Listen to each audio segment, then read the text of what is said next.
Hey class, this is Sydney Browne. I'm reporting to you live from the computer lab in the athletic building.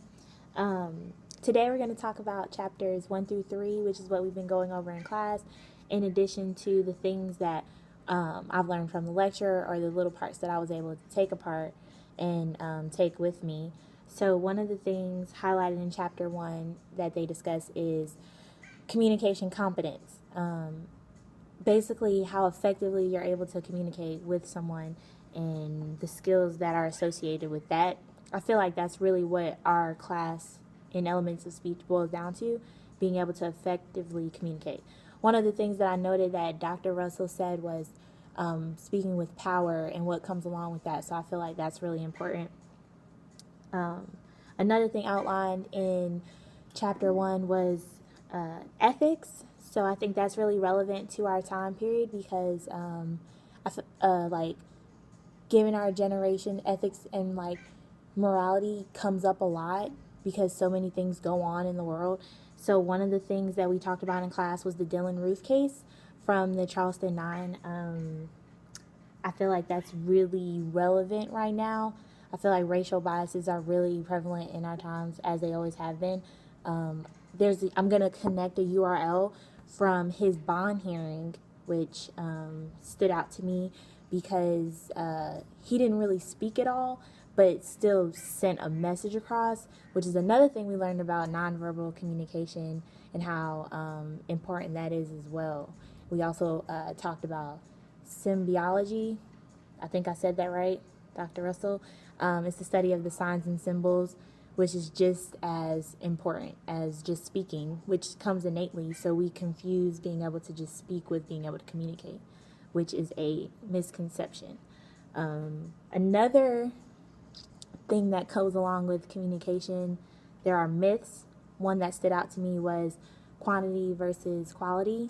Oftentimes we think that if we continue to speak over somebody or we just go back and forth, that you're communicating effectively, but it's really about the content of what you're saying as opposed to just being able to have the last word.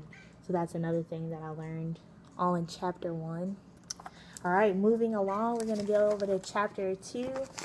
A big one that I took apart from that was perception.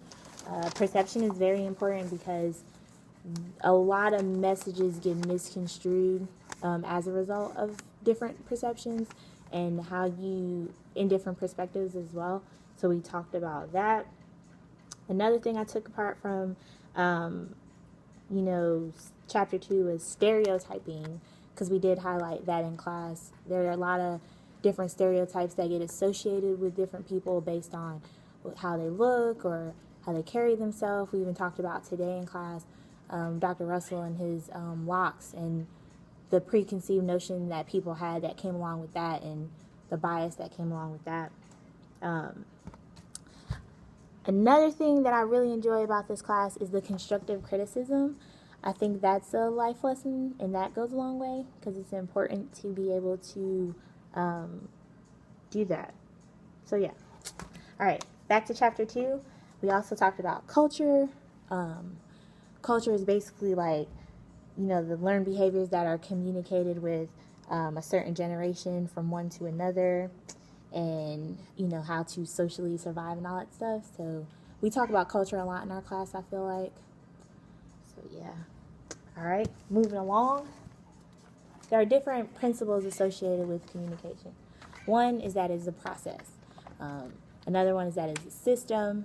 It can be transactional, which is when the two people are speaking simultaneously, but that doesn't necessarily mean both people are speaking at the same time. They're just engaging.